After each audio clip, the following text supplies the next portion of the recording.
चलिए बच्चे, आज के टॉपिक में बेटा हमने क्या सीखना है कि न्यूमेरिकल्स किस तरह से सॉल्व किए जाते हैं। और आज हम न्यूमेरिकल्स की बात करेंगे प्योरली। ठीक है, तो सबसे पहले बच्चों मैं आपको न्यूमेरिकल्स करने के लिए कुछ जो बेसिक बातें हैं वो समझा दूं एक बार, कि न्यूमेरिकल करने के लिए किन बातों का आपको खास तौर पर ध्यान रखना है। ठीक है, कुछ बेसिक पॉइंट्स। आइए बच्चों जरा देखते हैं। सबसे पहला बेसिक पॉइंट, अगर आपको क्वेश्चन के अंदर बच्चों कल हमने जो सीखा है, पहले तो सीधी सीधी बात कि हमें gross value addition at market price अगर निकालना है तो हमें वैल्यू ऑफ आउटपुट में से आईसी को माइनस कर देना है। बिल्कुल सही है ना। फिर हमने बेटा कल एक बात और सीखी थी कि वैल्यू ऑफ आउटपुट का जो मतलब है वो क्या है। वो है sir maybe only sales if there is no delta stock, और वैल्यू ऑफ आउटपुट में also mean sales plus delta stock if there is delta stock, and value of output may also mean sales plus delta stock plus production for self consumption if there is some production for self consumption also available, है ना। तो ये सब बातें हमने कल सीखी। अब यहां पर जब भी बात आपके सेल्स पे आएगी, सेल्स, तो आपको एक चीज बड़ा इंपॉर्टेंट से समझनी है बच्चे कि सेल्स का मतलब होता है टोटल सेल्स, मतलब कि रिटर्न्स जो है वो तो माइनस कर देने हैं, खैर नेट सेल्स। ये नेट सेल्स, सेल्स का मतलब है कि जितना आपका डोमेस्टिक सेल्स हुआ वो भी लो, प्लस में जितना आपने एक्सपोर्ट किया प्लस कर दो। ठीक है, तो आपके बिजनेस की बेटा टोटल सेल्स निकल के आएगी, यानी domestic sales plus export. Done, clear. Export मतलब you are selling the product from India toward abroad, है ना, तो वो भी एक सेल ही है, ये सही है। लेकिन बच्चों इसी तरीके से, ठीक इसी तरीके से जब आपको नेट परचेजेस निकालनी है तो उसका मतलब भी क्या है, डोमेस्टिक टेरिटरी की जो परचेजेस है, डोमेस्टिक परचेज जो है प्लस में जो इंपोर्ट है वो भी जोड़ो तो टोटल परचेज निकल करके आएगी, ये भी सही है। और अलावा इसके जो आईसी बताया था कल, जो आईसी बताया था बेटा कल, दैट इज इंटरमीडिएट कंजम्पशन। वो क्या चीज है बच्चे इंटरमीडिएट कंजम्पशन, कि जो चीज आपकी परचेजेस हैं वो भी कंज्यूम होंगी ताकि फिनिश्ड गुड्स बने, और जो अदर एक्सपेंसेस हैं वो भी ड्यूरिंग द ईयर लग जाएंगे फिनिश्ड गुड्स को बनाने के लिए, सब आईसी है। पर ध्यान ये रखना कि आईसी में दो बातें नहीं इंक्लूड करनी। एक तो आईसी है क्या, नॉन फैक्टर इनपुट्स पे आया हुआ खर्चा, यानी एक तो फैक्टर इनपुट्स मत ले लेना, फैक्टर कॉस्ट मत ले लेना, rent, interest, profit, entrepreneurial skills के लिए वो आपका रिवॉर्ड, कंपनसेशन टू एम्प्लॉय, ये मत ले लेना। एक फैक्टर इनपुट्स नहीं लेना, यानी फैक्टर कॉस्ट नहीं लेनी, कहने का मतलब ये है ना, फैक्टर कॉस्ट नहीं लेनी, एक तो। और दूसरी बात बच्चों, और क्या नहीं लेना, और आपको नहीं लेना कैपिटल गुड्स पे आया हुआ खर्चा, ये नहीं लेना। ठीक है, ये कल भी बताया था बेटा मैंने आपको। इसके ऊपर डेप्रिसिएशन है वो तो कंसीडर करते ही हम ग्रॉस से नेट जाने के लिए। बस कैपिटल गुड्स, मशीन वगैरह आप कितनी खरीद के लाए उसको आपने आईसी का हिस्सा नहीं बनाना। रही बात फोर्थ एलिमेंट, डेल्टा स्टॉक नाम की भी एक चीज होती है जिसके तीन नाम और हम बता दे सकते हैं। इन्वेंटरी इन्वेस्टमेंट का मतलब भी डेल्टा स्टॉक है। इंक्रीज इन स्टॉक का मतलब भी क्या है कि closing stock is greater than the opening stock, that is also a delta stock. And value added in stock means also again means कि closing stock is greater than opening stock. कुछ भी बोल सकते हैं आप, ये सब डेल्टा स्टॉक है। और जब दो फर्म्स का क्वेश्चन होगा तो अगर एक फर्म वाई एक्स को सेल कर रही तो बेटा सेल हो जाएगी वाई की और परचेज हो जाएगी वो साइमल्टेनियसली, वो परचेज किसकी हो जाएगी, एक्स की। तो सेल की तो वाई की तो सेल हो जाएगी, तो वाई क्या तो सर वैल्यू ऑफ आउटपुट का हिस्सा होगा, करेक्ट, क्योंकि सेल्स से वैल्यू ऑफ आउटपुट क्रिएट होने वाली है। और एक्स की परचेज हो जाएगी तो एक्स के लिए वो आईसी का हिस्सा होगा, इंटरमीडिएट कंजम्पशन, बिल्कुल सही है, करेक्ट है बात ये तो, है ना। तो बच्चों ये बात भी हमें ध्यान रखनी है।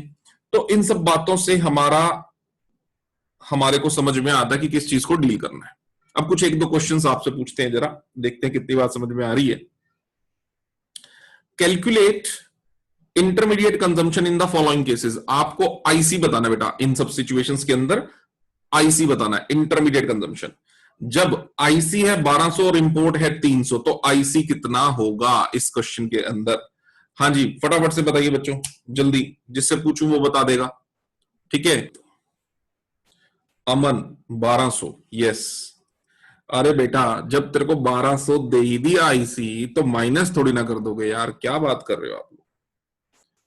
राधिका क्या बात कर रही, जब तेरे को आईसी दे दिया 1200 कि आईसी है 1200, ठीक है, अब आप उसके अंदर जरूरी थोड़ी है कि मॉडिफिकेशन करके ही दिखाओगे कुछ ना कुछ, नहीं समझे। आईसी इज योर 1200, बात खत्म हो गई भाई, 1200 का आईसी है, इंपोर्ट्स का कुछ करना नहीं अपने को। 2, purchase of raw material from domestic firm 500 and import है 100 रुपए का, तो कितना आईसी वहां पर होगा? हाँ जी संयम, कितना आईसी होगा? ये दो चीजें आपको गिवन है। What about IC? 600 रुपये हो जाएगा, ठीक बात है जी, क्योंकि डोमेस्टिक फर्म से हमने 500 रुपए का रॉ मटेरियल खरीदा है और 100 रुपए का हमने इंपोर्ट कर लिया है, तो इसका मतलब हमारा इंटरमीडिएट कंजम्पशन हो जाएगा यहां पर 600 रुपए, correct. Next, purchase of raw material हमारा 1000 रुपए का है, ठीक है, और इंपोर्ट हमारा 200 का है। अब कितना आईसी हो जाएगा सारा, कितना आईसी हो जाएगा बेटा? परचेज ऑफ रॉ मटेरियल 1000 है और इंपोर्ट 200 है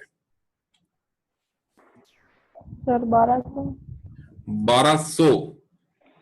परचेज ऑफ रॉ मटेरियल 1000 है, इंपोर्ट 200 है, 1200 गलत। नहीं बेटा 1200 गलत है। Yes Aman you are correct, 1000 1000 होगा बेटे, सारा 1000 होगा। अब आप कहेंगे सर क्यों? बेटे मेरी बात सुनो, मेरी बात सुनो। जब क्वेश्चन में लिखा है बच्चे परचेज ऑफ रॉ मटेरियल 1000, ठीक है, आपको क्वेश्चन के अंदर कहीं पर भी ये नहीं लिखा कि ये डोमेस्टिक है, समझ रहे बच्चे बात? तो इसका मतलब ये डोमेस्टिक नहीं है, नहीं है, ये क्या है? ये टोटल है। तो अगर ये टोटल है तो इसमें इंपोर्ट शामिल है। ये छोटी छोटी बातों में ही एग्जामिनर क्वेश्चन उड़ा देगा आपका, इसलिए ध्यान से बच्चों, ठीक है। आपको दे रखा बेटा परचेज ऑफ रॉ मटेरियल 1000, कहीं पर भी डोमेस्टिक शब्द का इस्तेमाल नहीं है, ये टोटल परचेज है। तो ये टोटल परचेज है तो इंपोर्ट इसमें शामिल ही होगा, और अगर इंपोर्ट इसमें शामिल ही होगा तो इसका मतलब आपका इसका आंसर कितना आएगा बच्चे? 1000 ही आपका आईसी है। आई थिंक क्लियर हो गया बच्चों सबको। नेक्स्ट पॉइंट पे आ रहा हूं, सुनो ध्यान से। Calculate value of output in the following cases. आपको वैल्यू ऑफ आउटपुट बताना है। सेल्स है आपकी 2000 रुपए की और एक्सपोर्ट्स है आपकी 400 रुपए की। आपको मुझे वैल्यू ऑफ आउटपुट बताना है। हाँ राधिका बताओ वैल्यू ऑफ आउटपुट कितना होगा बेटा? अमन योग्य 2000, ठीक है जी, बिल्कुल परफेक्ट आंसर 2000। क्यों? क्योंकि सेल्स आपकी 2000 की है, एक्सपोर्ट आपका 400 है। अब अगर सेल आपकी 2000 है तो इसका मतलब ये टोटल सेल है, ये टोटल सेल है तो एक्सपोर्ट्स इसके अंदर इंक्लूड है, एक्सपोर्ट इसके अंदर इंक्लूड है और ये टोटल है, तो फिर इसका मतलब वैल्यू ऑफ आउटपुट कितना है आपका? यही 2000 है, ठीक है। डेल्टा स्टॉक है ही कुछ नहीं, इसका मतलब जो सेल्स है, सेल्स वो टोटल है, वैल्यू ऑफ आउटपुट आपका पूरा 2000 का है। डन। नेक्स्ट, डोमेस्टिक सेल 700 की है, एक्सपोर्ट आपका 200 का है। डोमेस्टिक सेल आपकी 700 की है, एक्सपोर्ट आपका 200 है। यस करेक्ट योग्य, करेक्ट 900, यस करेक्ट 900, क्योंकि डोमेस्टिक सेल आपके पास आ गई, एक्सपोर्ट आपको दे रखा है। डोमेस्टिक में एक्सपोर्ट जो क्या निकलेगा? Total sale. जो टोटल सेल है वही क्या है? वैल्यू ऑफ आउटपुट, क्योंकि डेल्टा स्टॉक है ही नहीं इसके अंदर, करेक्ट। नेक्स्ट, डोमेस्टिक सेल 500 की है, एक्सपोर्ट 100 का है और क्लोजिंग स्टॉक आपका 50 रुपए का है। आपको मुझे बताना है वैल्यू ऑफ आउटपुट 650, करेक्ट योग्य, करेक्ट 650, यस। क्योंकि बेटा 500 के अंदर एक्सपोर्ट जोड़ दो, ये क्या निकल के आ गया, ये आ गया sir total sales. Total sale के अंदर डेल्टा स्टॉक जोड़ दो, क्या निकल के आ गया, वैल्यू ऑफ आउटपुट।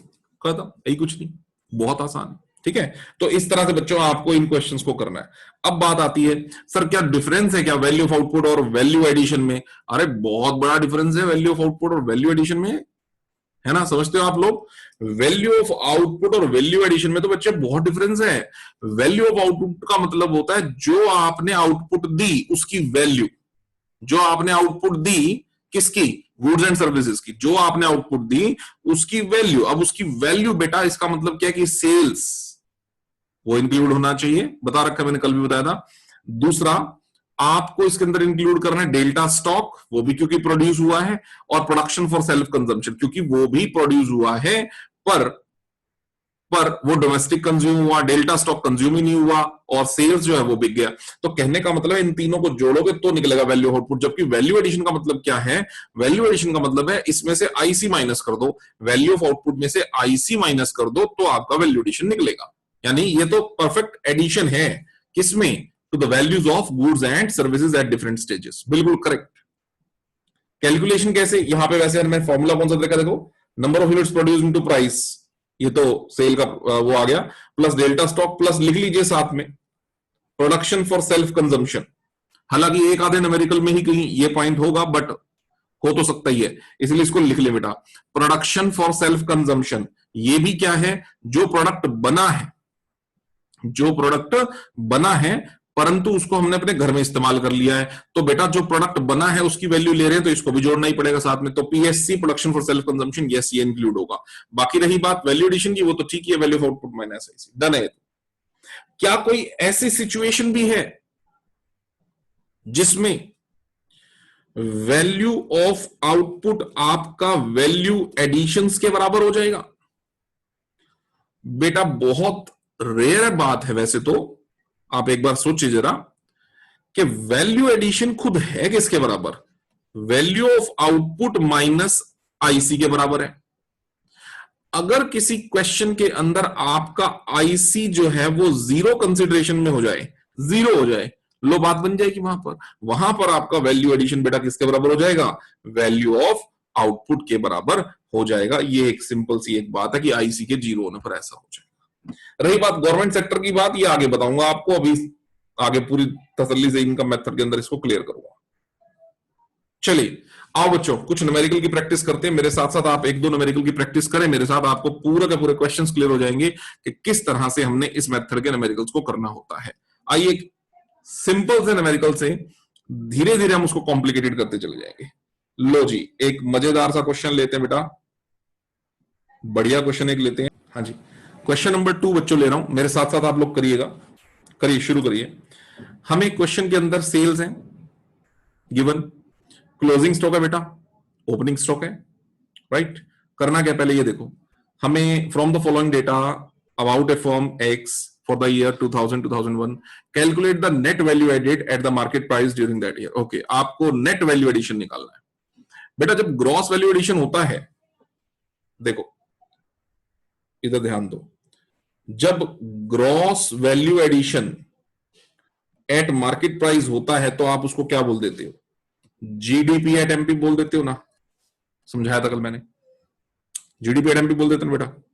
अभी ग्रॉस तो नहीं निकालना, अभी नेट निकालना है, नेट वैल्यू एडिशन। तो नेट वैल्यू एडिशन को क्या बोलेंगे, net domestic product at market price, NVA at MP, यानी एनडीपी एट एमपी, ये निकालना है। जब हम अपना पूरा फॉर्मूला लगाएंगे, यानी क्या क्या चाहिए अपने को, वैल्यू ऑफ आउटपुट चाहिए, आईसी चाहिए, दोनों चीजें चाहिए, वैल्यू ऑफ आउटपुट चाहिए और आईसी यानी इंटरमीडिएट कंजम्पशन चाहिए, दोनों चीजें चाहिए। आओ शुरू करें। पहले निकालो बच्चों यहां वैल्यू ऑफ आउटपुट, मेरे साथ साथ करते हो सब लोग, करते चलो बेटा। पहले निकालो वैल्यू ऑफ आउटपुट। कैसे निकालते हैं वैल्यू ऑफ आउटपुट, सेल्स लेते हैं प्लस डेल्टा स्टॉक लेते हैं plus production for self consumption लेते हैं, ऐसा ही है। ढूंढो इसमें से हमारे मतलब का क्या समान है। सेल्स 90, अभी सेल्स भी कौन सी लेते हैं, टोटल वाली। ये टोटल ही है, ये कहां लिखा है कि डोमेस्टिक है, नहीं, तो इसका मतलब ये टोटल है। तो 90 रुपए की सेल्स मेरे पास टोटल सेल्स आ गई। आगे बढ़ो। डेल्टा स्टॉक, ये लो जी इन दोनों का डिफरेंस, क्योंकि क्लोजिंग स्टॉक 25 है, ओपनिंग स्टॉक 15 है, तो दोनों में डिफरेंस कितने का हो गया, 10 का, तो डेल्टा स्टॉक आ गया 10। आगे बढ़े तो प्रोडक्शन फॉर सेल्फ कंजम्पशन नहीं है, इसका मतलब वैल्यू ऑफ आउटपुट आपका 100 आ गया। ये पहला काम हो गया कि आपका वैल्यू ऑफ आउटपुट आपने फाइंड आउट कर लिया। ठीक है जी। दूसरी बात बच्चों, आईसी निकालना है, इंटरमीडिएट कंजम्पशन। ढूंढो आईसी, ढूंढो।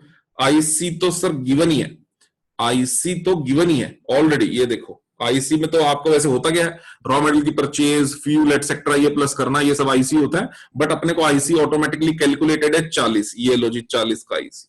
बस इसका मतलब gross domestic product at market price का फॉर्मूला लगाओ, value of output minus intermediate consumption. What is value of output 100, what is intermediate consumption 40, minus कर दिए, कितना निकला बेटा 60। बट अपने को क्या चक्कर है, अपने को जीडीपी एट एमपी तो निकालना ही नहीं था ना, अपने को तो क्या निकालना था, नेट वैल्यू एडिशन, यानी एनडीपी एट एमपी निकालना। तो कैसे निकलेगा, ग्रॉस से बस नेट ही जाना है ना, बाकी डोमेस्टिक से तो डोमेस्टिक ही है, मार्केट प्राइस से तो मार्केट प्राइस है। बस एक ही काम करना है, यहां से डेप्रीसिएशन को माइनस करना है। तो डेप्रीसिएशन माइनस कर दो बेटा, इसमें से कितना डेप्रीसिएशन है, ढूंढो 20 रुपीज। ये लो जी। तो यहां से आप क्या करिए, यहां से क्या करिए आप कि बस इसमें से माइनस कर दीजिए 20 रुपीज, तो 40 रुपीज।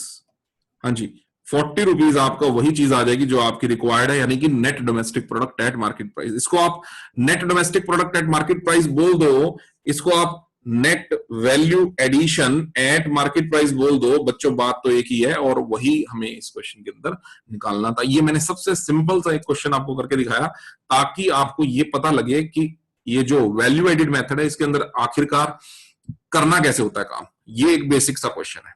ठीक है बच्चों, सबको समझ में आ गया होगा, क्लियर है, डन। चलिए अब थोड़ा सा मैं टेक्निकल क्वेश्चन की तरफ चलता हूं। लो जी क्वेश्चन नंबर 6 पे आ गए बेटा, थोड़े से टेक्निकल क्वेश्चन पे बात करेंगे अब हम। यहां पे क्या कुछ फाइंड आउट करना है, ध्यान से देखें। From the following information given below to you, calculate value added by firm A and value added by firm B, right?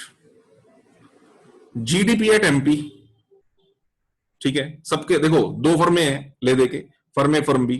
अगर मैं मार्केट की सभी फर्मों का वैल्यू एडिशन जोड़ दूं, सभी सेक्टर्स का, हमने क्या पढ़ा था इस मेथड में, सभी सेक्टर्स का वैल्यू एडिशन जोड़ दो, आप कहां पहुंच जाते हो, जीडीपी एट एमपी। यानी कि अगर ए पार्ट निकल आया, अगर ए पार्ट निकल आया तो बी पार्ट तो होगा ही क्या, ए पार्ट के दोनों वैल्यू एडिशंस का सम ही तो जीडीपी एट एमपी होगा बच्चों। और फिर अगर इतना निकल जाएगा तो तीसरा पार्ट भी निकल आएगा, net value added at factor cost, वो भी निकल आएगा। यानी कुल मिला के हमें करना क्या है, फर्म ए का वैल्यू एडिशन और फर्म बी का वैल्यू एडिशन निकालना है। ठीक है, अब मैं आपको एक तरीका सा बताता हूं थोड़ा सा कि किस तरह से आप वैल्यू एडिशन निकाल सकते हो। देखो बच्चों, और ऐसे कर लोगे थोड़ा आसानी से आप क्वेश्चन को कर पाओगे। देखो बेटा, मैं यहां पर क्या करने जा रहा हूं, करते जाओ मेरे साथ साथ।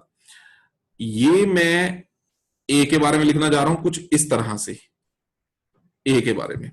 एक तरफ तो मैं लिख लूंगा वैल्यू ऑफ आउटपुट के कंटेंट्स सारे, एक तरफ मैं लिख लूंगा आईसी, यानी यहां मैं लिख लूंगा वैल्यू ऑफ आउटपुट के लिए सारा कुछ, यहां मैं लिख लूंगा बच्चे सारा कुछ किस चीज के लिए, आईसी के लिए। डन। तो इन दोनों के बीच का डिफरेंस क्या निकल जाएगा बेटा, वैल्यू एडिशन। और क्वेश्चन बड़ी आसानी से आप कर पाओगे इस प्रेजेंटेशन से। ऐसे ही एक आप प्रेजेंटेशन बना लीजिए बी के लिए, ये है जी प्रोड्यूसर बी, फर्म बी। इधर लिख लूंगा मैं वैल्यू ऑफ आउटपुट, इधर मैं लिख लूंगा उसके लिए आईसी। डन। करें शुरू। Sales by firm B to general government. अच्छा जी, sales by firm B to general government, इसका मतलब ये बी फर्म की टोटल सेल्स नहीं है।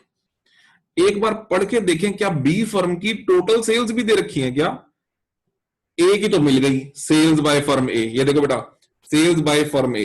अब ये ए की टोटल सेल है क्योंकि डोमेस्टिक शब्द का यूज नहीं कर रखा।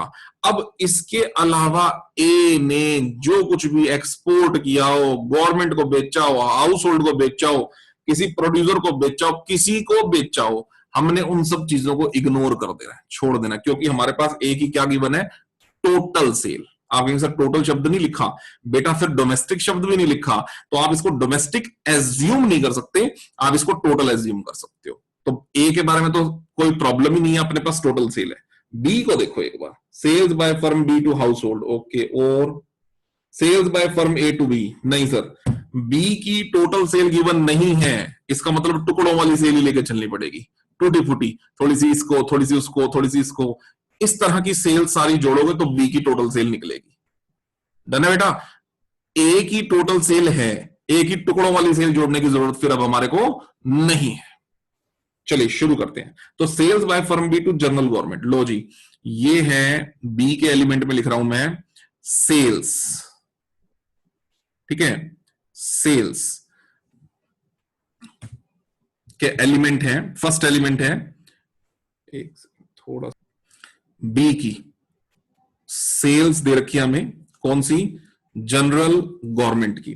जनरल गवर्नमेंट की सेल कितने बच्चे, 100 रुपए, ये बी का फर्स्ट एलिमेंट मेरे पास आ गया। आगे बढ़े, सेल्स बाय ए, ए की तो टोटल सेल्स है, बात खत्म, यहां पे लिख सकते हो आप आराम से सेल्स, कितनी सेल्स है, 500। अब मैंने इसके अंदर कुछ जोड़ा भी नहीं है, इसलिए निश्चिंत होकर लिखो ए के बारे में, तो टोटल है। Sales by firm B to household, अच्छा जी, एक और सेल्स किसकी, हाउस होल्ड की सेल दे रखी है, कितनी, 350, ये जोड़नी पड़ेगी इसके अंदर, 2। आगे बढ़ो, change in stock of firm A, firm A का डेल्टा स्टॉक दे रखा है आपको 20 रुपए का, लो जी ये भी जोड़ेंगे हम इसके अंदर, डेल्टा स्टॉक 20 रुपए का। Closing stock of firm B 40 है और opening stock of firm B 30 है। इसका मतलब फर्म बी का जो डेल्टा स्टॉक है बच्चे, यहां से निकाल लेंगे हम, 10 है, ये भी जोड़ दो इसके अंदर, प्लस डेल्टा स्टॉक 10। ओके, आगे परचेजेस बाय फर्म ए, ये ए की परचेजेस हैं, यानी टोटल परचेजेस हैं, क्योंकि डोमेस्टिक शब्द का इस्तेमाल नहीं कर रखा, इसका मतलब ये टोटल परचेजेस हैं। अब अगर इंपोर्ट्स दे रखे होंगे कि ए ने कुछ इंपोर्ट्स करे हैं, हम उसको इग्नोर कर देंगे, हम उसको इग्नोर कर देंगे। इसका मतलब ये परचेज है ए की 320 रुपए की, लो जी परचेजेस हैं 320 की, आईसी का हिस्सा है। Indirect taxes paid by both the firms, बाद में देखेंगे, इनडायरेक्ट टैक्सेस बाद में देखेंगे, क्योंकि ये कन्वर्जन के काम आने वाली चीज है ना, NIT, net indirect tax, subsidy तो है नहीं, इसका मतलब यही इनडायरेक्ट टैक्स है, यही नेट इनडायरेक्ट टैक्स है, यही इनडायरेक्ट टैक्स है, क्योंकि सब्सिडी नहीं है। Consumption of fixed capital, depreciation, ये देखो ये एनआईटी है, क्योंकि सब्सिडी नहीं है तो यही एनआईटी है। ये कंजम्पशन ऑफ फिक्स्ड कैपिटल किसका दूसरा नाम है, डेप्रीसिएशन का दूसरा नाम है, बाद में देखेंगे। Sales by firm A to B, देखो बच्चे ए की टोटल सेल मेरे पास पहले से ही है 500 की, तो अगर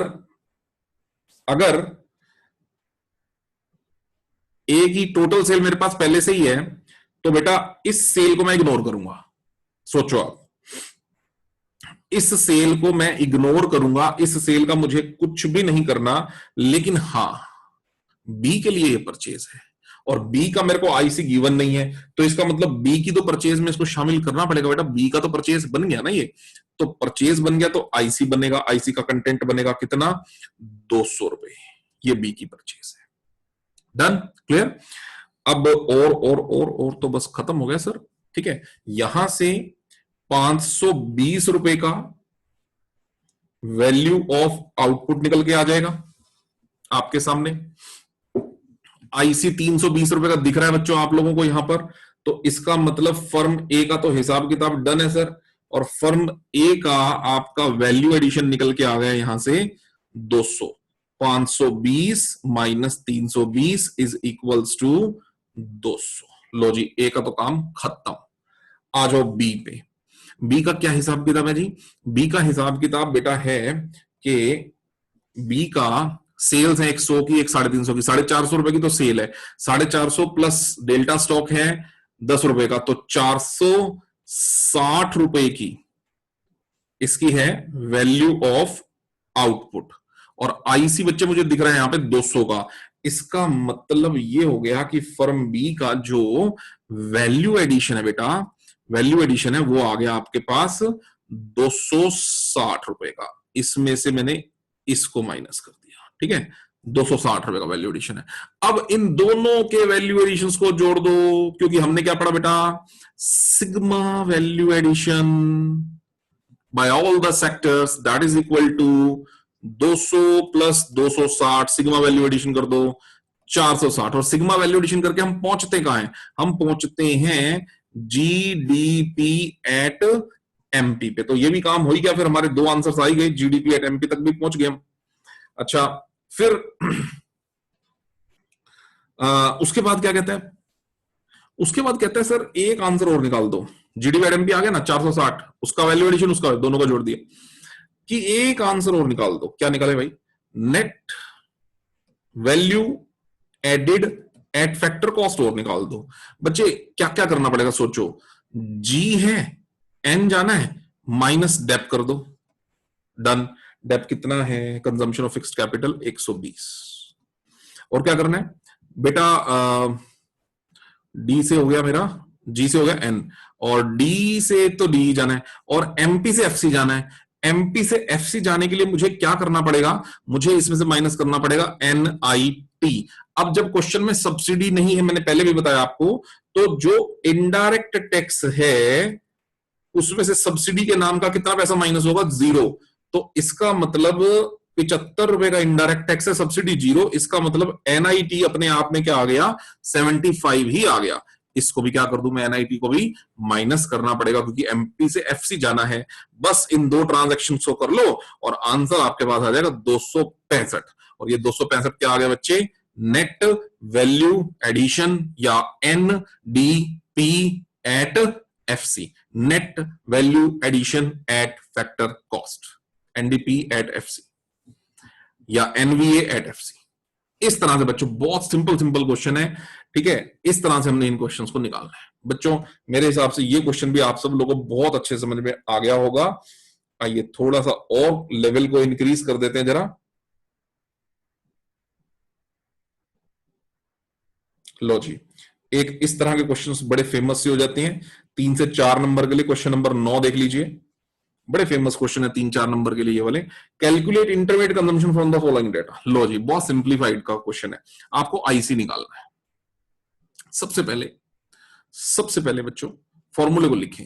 देखो हमारे माइंड के अंदर इमेज कि करना कैसे है वो तब बनती है जब जो चीज गिवन हो उसको भी कहीं साइड में आप लिखें, जो चीज निकालनी है उसको भी कहीं लिखें, फिर धीरे धीरे आप माइंड में इमेज बनाते कि कनेक्शन कैसे जोड़ना है। अब ऐसे क्वेश्चन पढ़ के तो मुझे भी नहीं पता कैसे करना है इसको, समझ रहे हो। लिखना पड़ेगा पहले कि आपको आईसी निकालना है, इंटरमीडिएट कंजम्पशन। पहले इंटरमीडिएट कंजम्पशन वाला फॉर्मूला लिख लो, value of output minus IC is equal to GDP at MP. ये लिख लिया जी, सबसे पहला काम। अभी वैल्यू ऑफ आउटपुट मुझे गिवन है 200 का, ठीक।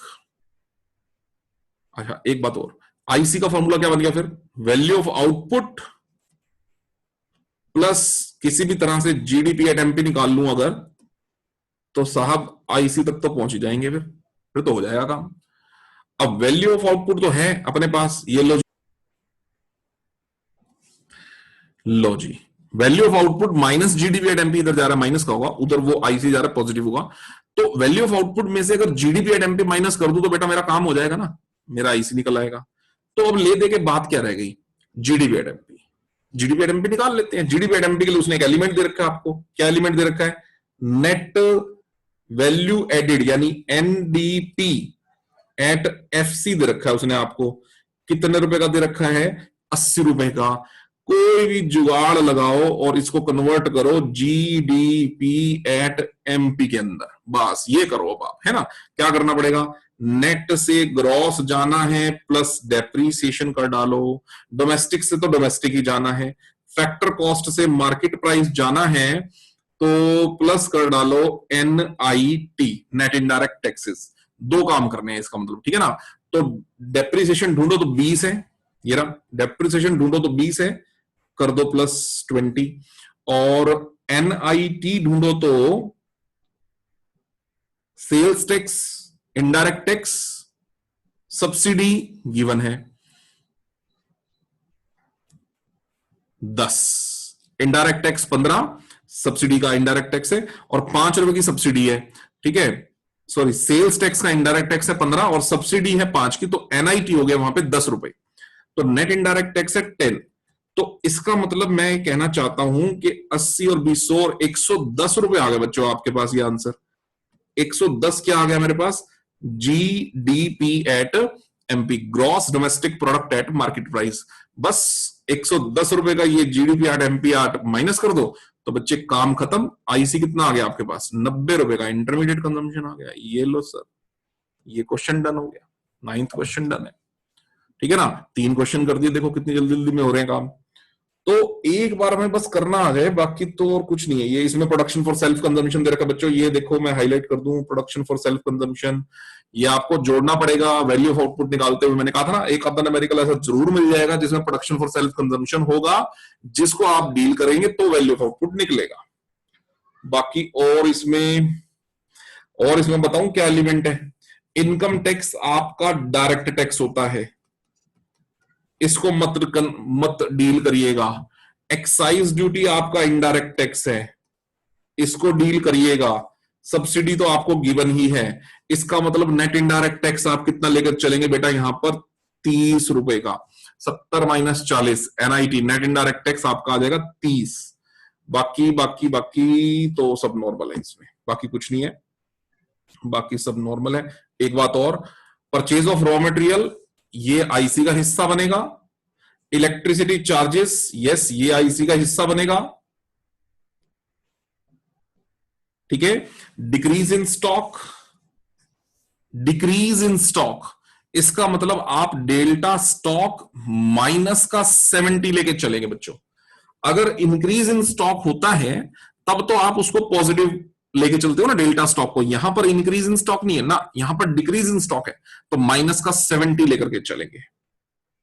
और बाकी तो बेटा जितने भी एलिमेंट थे, एक्साइज ड्यूटी योग्य प्रोडक्शन पे लगती है जब आप प्रोड्यूस करते हो, एक्साइज, कस्टम क्लियरेंस एटसेट्रा। जब आप production of goods and services करते हो तो उसके ऊपर जितने भी टैक्स लगते हैं वो इनडायरेक्ट टैक्स लगते हैं, ठीक है। इनकम टैक्स डायरेक्ट टैक्स है, डायरेक्ट का मतलब उस इंसान को देना होता है जिसकी इनकम, जिसने कमाई है अपनी खुद की इनकम, ठीक है। So income tax is direct. बाकी एक्साइज ड्यूटी, कस्टम क्लियरेंस, ठीक है। और इनडायरेक्ट टैक्स के नाम से ये आपको दे रखा हो, ये बस यही चुनिंदा 2-4, ठीक है, ये इनडायरेक्ट टैक्सेस हैं आपके, राइट, ये इनडायरेक्ट टैक्सेस है। चलिए ये हो गया, उसके बाद ये हो जाएगा ना। अब एक आधा क्वेश्चन में और थोड़ा सा लेवल और अप करते हैं अब जरा इसको, है ना, और जरा सीखते हैं। एक आधा क्वेश्चन बढ़िया था, तो उस बढ़िया क्वेश्चन के अंदर मुझे 14th क्वेश्चन बहुत बढ़िया लगता है। यहां पर 14th क्वेश्चन देख लेते हैं एक बार। 14th 15th ये सब अच्छे क्वेश्चन, एकदम धमाकेदार। लो जी, एक बार 14वां क्वेश्चन, 14th क्वेश्चन मैं करा रहा हूं आपको, साथ साथ आप करेंगे जरूर बेटा, ठीक है। आओ, यहां पर मुझे फॉर्म्स दिख रही हैं 4, ए दिख गई, बी, सी और मुझे दिखी साथ में डी। 4 फॉर्म्स है और मेरे पास यहां पर स्पेस अवेलेबल नहीं है, तो मैं अलग से एक फाइल में कर रहा हूं बच्चों, साथ साथ आप करिएगा। सेल्स बाय फर्म ए, पहले तो 4 फर्म्स बना लो यार, सबसे पहला काम ही ये करा करो, जब भी फर्में दिखे ना आपको, 4 दिखी सर फर्म, बेटे 4 के पहले तो ना वैल्यू एडिशन जुगाड़ बनाओ चारों का। ये लो, ये मैंने बनाया फर्म ए के लिए हिसाब किताब,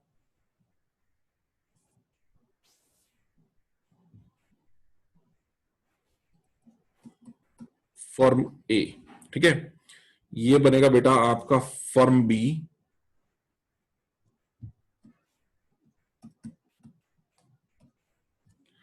इधर ले लिया मैंने बाजू में उसके firm C,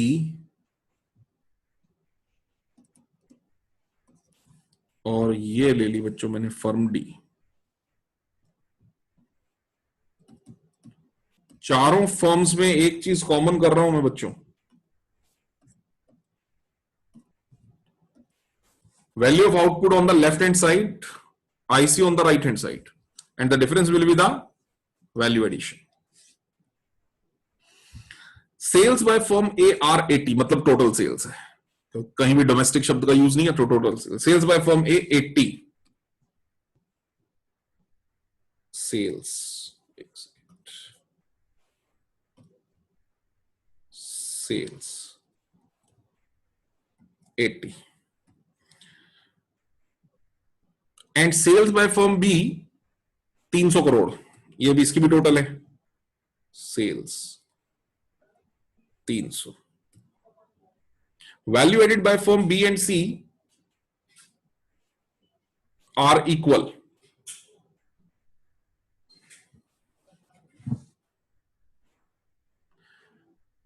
Value added by firm B and C are equal. यानी B का जितना वैल्यू एडिशन है X, मान लिया X, उतना ही C का वैल्यू एडिशन है X. और B एंड C ना, value of output of C and D are 280 crore each. C और D का वैल्यू ऑफ आउटपुट 280 करोड़ है. C और D का value of output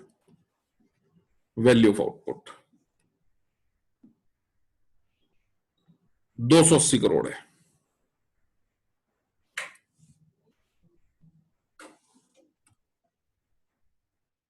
value added by D is rupees 120 crore. Value added, यहां पर value addition दे रखा है 120 crore and GDP is rupees 520 crore. GDP 520 crore है.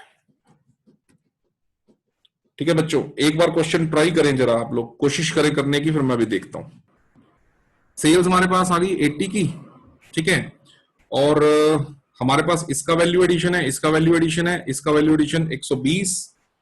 अब हमसे क्वेश्चन में पूछा क्या गया है, value added by firm B and C, जिनका वैल्यू एडिशन आपस में बराबर था, एक तो वो निकालना है हमें, यानी बच्चों एक तो इसकी वैल्यू और एक इसकी वैल्यू निकालनी है.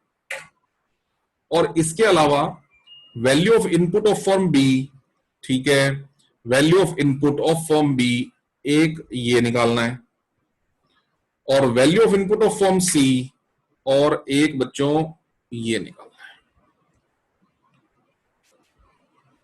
ठीक है, और कुछ और एक बहुत कमाल की बात दे रखी है, assuming as value of input are 0, यानी ये 0 है. बस जी, डन है बेटा. आओ देखो क्वेश्चन को कैसे करेंगे बच्चों. वैल्यू एडिशन बच्चों ए का निकल गया हमारे पास 80. वैल्यू ऑफ आउटपुट है हमारे पास ऑलरेडी, सेल्स है, डेल्टा स्टॉक 0 है. डेल्टा स्टॉक इसका मतलब 0 है, इसका मतलब इसका वैल्यू ऑफ आउटपुट कितना हो जाएगा, 80 हो जाएगा. आईसी आपको 0 दे रखा है, इसका मतलब इसका वैल्यू एडिशन 80 मिल चुका है. इसका वैल्यू एडिशन मैंने एक्स लेट कर लिया है, बी का सी का दोनों का, क्योंकि इन दोनों का बराबर है. अब बराबर है तो बराबर में वो चाहे आप एक्स लेट कर लो, चाहे वाई लेट कर लो, चाहे ए लेट कर लो, चाहे टी लेट कर लो, चाहे कुछ लेट कर लो. और इस चौथे वाले का वैल्यू एडिशन हमारे को क्वेश्चन में गिवन है 120 का. बस बात हो गई खत्म. अब आप मुद्दे पे आओ. हमने एक बात पढ़ी है, सिग्मा अगर वैल्यू एडिशन कर ले सभी सेक्टर्स का तो हम पहुंच जाते हैं जीडीपी एट एमपी पर, है ना. अगर सबके वैल्यू एडिशन का सम कर ले तो हम जीडीपी एट एमपी पे पहुंच जाते हैं.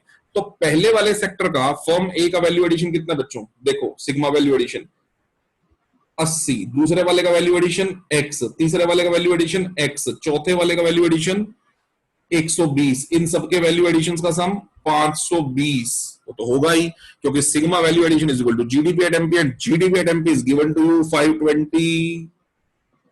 बस हो गया काम सर। इसका मतलब बचा क्या, 120 प्लस 80 कितना हो गया बेटा, ये हो गया 200। इसका मतलब 2x plus 200 is equal to 520। इसका मतलब 2x is equals to what, 320। इसका मतलब x is equal to what, कितना, 160। ये लो सर x का आंसर आ गया। इसका मतलब यहां इसका वैल्यू एडिशन निकाल के देख लिया जी हमने 160। इसका मतलब इसका भी वैल्यू एडिशन मिल गया हमें 160। इसका मतलब बी का इनपुट में मिल जाएगा जब 300 रुपए की सेल्स है और 300 रुपए की ही वैल्यू ऑफ आउटपुट है, उसमें से अगर आप वैल्यू एडिशन माइनस कर देंगे 160 का तो इनपुट मिलेगा कितना, 300 माइनस 160 बच्चों कितना, 140। और ठीक ऐसे ही सी के बारे में बात करूं तो 280 माइनस 160, 280 माइनस 160 ये हो गया आपका कितना, 120। देखो बच्चों सारे आंसर आ गए होंगे, 160, 120, सॉरी 140, 120 और आपका ये क्वेश्चन मार्क 160। ये लो जी 120, 140, 160, B by C, B and C, सभी आंसर्स बच्चों हमारे निकल आए। तो इस तरह से हमने ये टेक्निक्स यूज करना है बेटा वैल्यू एडिशंस को निकालने की, और ये हमारी बिल्कुल सिंपल सी नॉर्मल सी टेक्नोलॉजी है जिससे हम इस काम को करेंगे। ठीक है बच्चों, इस तरह से बेटे आप चाहो तो हर क्वेश्चन को कर सकते हो, हर तरह के क्वेश्चन को कर सकते हो, जितने मर्जी क्वेश्चन कर लो।